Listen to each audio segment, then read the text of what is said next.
baví vás dva pela. Takže- A dneska budeme 24 hodin jíst jídla. Takže čau lidi, pojďte si s námi zareagovat na 24 hodin jíme jídla z animovaných pohádek od Vapely a jdeme se na to kouknout, takže jdeme se na to kouknout. Z animovaných pohádek. Začínáme snídaní, kde máme What the výběr fuck? ze dvou pohádek, kamo. Co to je? Perníková chalupka, anebo Homer Simpson. OK. Doma. Kamo, co bys si přál? Perníkovou? Pokud napište do komentářů, co myslíte, že padne. Dám vám na tom minutu a napište, co si myslíte, že padne. Buď Perníková chaloupka, nebo Homer Simpson. Dávám vám na to 2 minutky. Takže doufám, že už jste to napsali a jdeme si to zase pustit. Podle mě takže, co to bude? Ok, nic, jdeme. Let's go. 3, 2, 1. Roll it like a roller cup. Co myslíte, že to bude? Napište do komentářů. Jo, tak bye bye. Teda, co to milu? Co tam bude? Chaloupka. Chaloupka! Ok, jdeme na hlavní nádraží, protože na hlavním nádraží je nejvíc perníků v celém Brně. Našli jsme Ok. perfektní místo, tamhle je prodej perníků. A jelikož jsme si vybrali Jenička a Mařenku, OK. tak musíme sežrat perníkovou chaloupku, pokusíme se ji tam najít. Přesně tak, kam myslíš, že tam bude perníková chaloupka? Jakože chaloupka. No to podle mě ne. Snad jo, Napište- možně barák. Dejte like, pokud si myslíte, že to nebude. To, co řekli. Velký, taky ten dvougenerační. Bydlí babka, kam strejda. Že ty bys ukousnul kousek té budky. OK. Hej, to by bylo ale real, ale to by bylo jakože dobré. Takže OK. Ve tvaru piva. Dobrý. Zup. Stolička, že prej.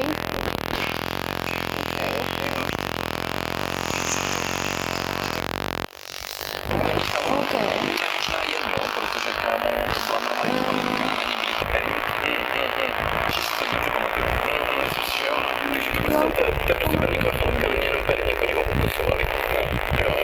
Můžu se vás zeptat, jestli náhodou máte tady perníkovou chaloupku?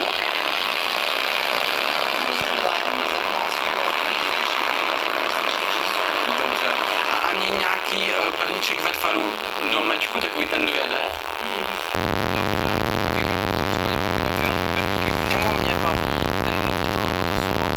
Podle mě slova. OK. Ježek. Maria. OK. Oh yeah. Trošku jakože rozdílně velké. Máme berník. Máme berník. Jdeme ho schálovat. Co to je? Kamu nevím. Takže- To vypadá jako... to vede. To vypadá jako místo, kde se jí berník. Jdeme tam šelka. Podle mě to je jedno z těch míst, kde tu nemáme co dělat. Co to je? Ale jestli je nějaké místo, kde se jí berník, tak je to tady. Kamu, to jsme? To vypadá jak nějaká železniční tráč, kámo. Jo, podle mě jsme někde, kde nemáme být. Ne. Pojď se, kámo. Čeku na to. Kámo, ježci a motýlci. Kámo, WTF. To si až prde. Co to? Tak to jsem z toho Tak to jim mega dobře vyšlo. Tak to je, kámo. Teď jsem z toho Jak je to možné? Kámo, jsme se rozhodovali, jestli vůbec jít do téhle ulice. Mohli jsme vzít jiné zvíře úplně. Kámo, reálně. To jsem z toho teď, jako reálně. Z toho jsem mimo. A pokud jste taky mimo z toho, co jste viděli, tak napište do komentářů slovo motýlí ježek. Motýlí ježek.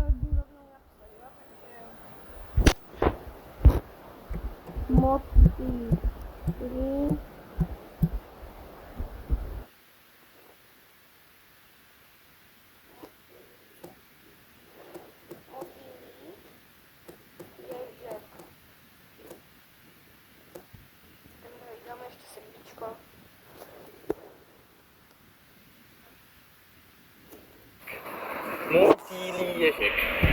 Nebo ježek motýlí. Co je lepší, ježek motýlí nebo motýlí ježek? Jo, představ si ježka, co má motýlí křídla a letí do a na něm ty jabka, kámo. OK. A vždycky jako otevřeš, tak ti to přiletí domů, ty si vemeš to jabko a ono Super. letí. A ty kousneš.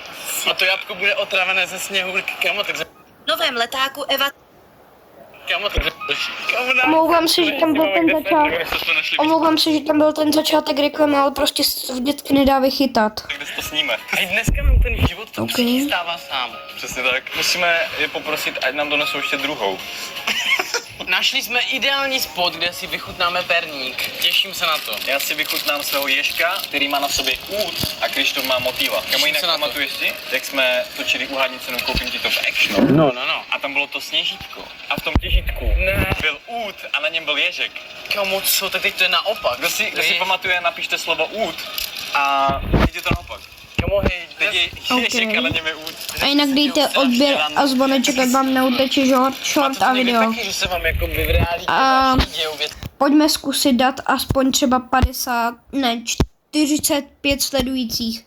To je jakože podle mě docela lehký. Co nedávají smysl, ale sedí perfekt. OK, snídaně v podobě motýla. Let's eat it. OK. To je perfektní, kámo. Kouka, zvoní to hezky. Je úplně vláčný, hej, většinou ty perníky jsou Ok. tvrdé, jak shooter, že kdybys to hodil tady, tak hodíš tak 12 žabek, ale kámo, tento je měkoučký, jak... Jdu na to taky. Já začnu tím, že mu ukousnu. OK. Jo, to je jak chleba, máš největší perník, jo. Ok. Dobré, ale Mega je. dobré. Jakože tohle je to perník. Milé dámy, děláte skvělý perník a za dobrou cenu. Jinak, kamo, jak jsem byl mal děcko a měl jsem vždycky ten perník, že tam je perla, nevím, jestli to jde vidět. To je ta perlička, jo. Já jsem byl vždycky taky, můžu to jíst nebo ne? Asi jo, ne? Myslím, že jo. Jinak, kámo, věděl jsi, jak se vytváří perla? Jako perla, ta, co je jako v mušli? Jo, ta, co je v mušli. Kamo, nevím. Ona se to tvoří tak, že ta perla, ona pojme nějaký třeba kamínek nebo něco a pak ho Ok. zapálí v nějakých takových těch věcech, co ona má v sobě a tím vznikne perla. To je husté, že? Takže je pevně šutr. Jo. Takže ty sežral šutr. Ne! OK. Kámo, Kamož běží. znovu. Ona je po tobě, kámo. Kdo běží jak? Ho napadla. Normálně se děje to, že včela píchne člověka a ta včela umře. Teď se stalo to, že Krištof píchl tu včelu a on umřel. To znamená, že zbytek tohohle videa musím prostě odjet sám. Což nevadí, nadlábnu se sám. Kámo, to je nějaká přeplapí. Ty jsi dal facku a ona mi hantila. Mám ty přežil? Ty jsi přežil? Kámo, jo. Jo. Let's go. OK, ale to je jakože docela dobrý, jako... Dobrý content mají, jakože... I'm live. No jinak, ty znáš to story, ten příběh, Jinčeka Mařenka. Jo. Fakt? Jo.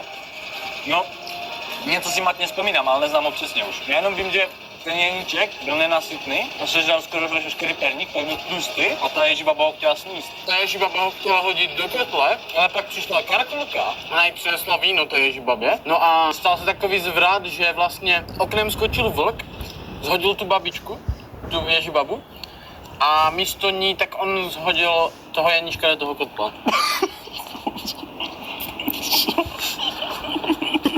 WTF? To je kaskadér. Tomu já říkám žít život na pokraji. Kámo, to je ale že... To je close, tohle bych neriskoval, kámo. Ještě kdyby ta kamera... Kamo. Kdyby tam tak dropnul, tak bych si měl... Když tady bude 20 000 lajků, tak to uděláme v dalším videu. No nic, jdeme si tasit oběd a oběd je...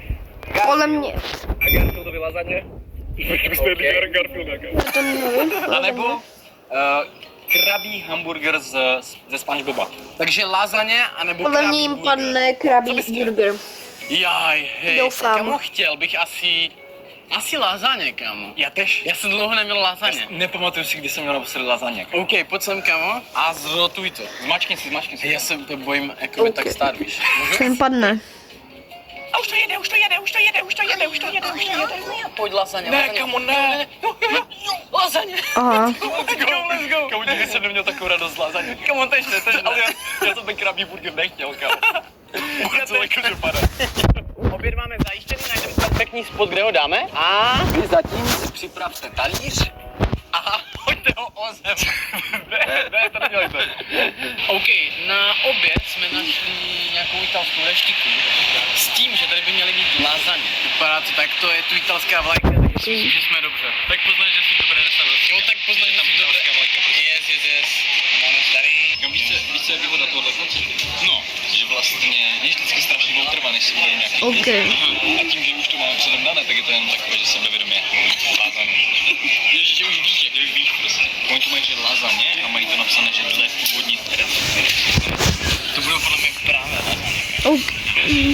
To nebudou ty lasagne. Máme vybráno, můžeme prostě dvakrát lasagne.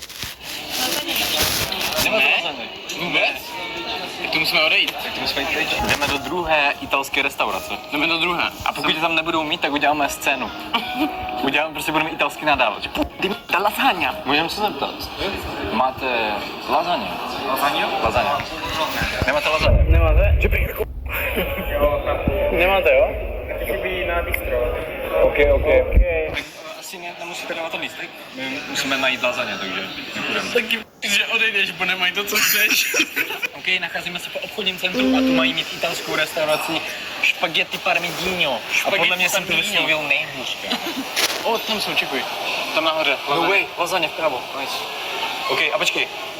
A ta restaurace, ta budka, To je ta restaurace. pomenej dveře. Kámo, spaghetti parmigiano. Spaghetti Parmigiano. Lasagne bolognese. Lasagne bolognese, snad tady budou mít. Kámo, už se to nese, Kámo, čekujte ty lasagne. Jako vypadá to dobře, kámo, nebudu lhát. Jo, ty máš takové hezčí. One totiž nespadly, ty tvoje síly. Oni se sjeli. Ale teď vypadají v klidu. Vypadají v klidu, jakože kámo, to hodně dobré. To jsou prostě Garfield, tomu žere Garfield, kámo. Ty jsi to sledoval, ne? Jo, sledoval jsem Garfielda. Počkej, ale to bylo kreslené, ne? Kdo taky tak, dejte odběr. Já jsem Kdo sledoval Ne? Garfielda. Já jsem sledoval ten film. No tak ale film je jako vidíš jednou, víš co, párkrát. No. A Garfield byl seriál. On byl kreslený seriál a film OK. byl filmový. OK. Já jsem viděl jenom ten film. OK, no já tež. OK. A to bylo v klidu, myslím. Jak jim tam lítá ta mucha, ne? Každopádně dobrou chuť, pokud něco máte. Pokud máte lasagne, tak jste totální top G. Hej, mega dlouho jsem měl lasagne, No, nejdýl. že? Vím, kdy jsem měl naposledy, kámo, ve škole. Ve školní jídelně, kámo. A to bylo úplně břečka sráček vždycky. No, mají to dobré, kámo.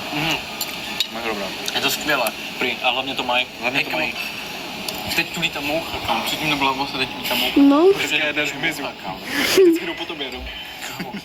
Nečekal bych, že v nákupním centru budou mít tak dobré Po lasagne. Krištofovi. Co si budeme Po Krištofovi jdou. Ale je to mega dobré. A to je takové pořekadlo. Někdy ta věc nemusí být hezká, ale je dobrá ve skutečnosti. Jo? No, nesuď knihu podle obalu. To jsem teď vymyslel. Mě stejně vždycky překvapuje, že žaludek ti zpracuje tyhle věci. Ale něco ne, ale ne všechno zpracuje. Takže lidičky, tohle by bylo pro dnešní video všechno a čau.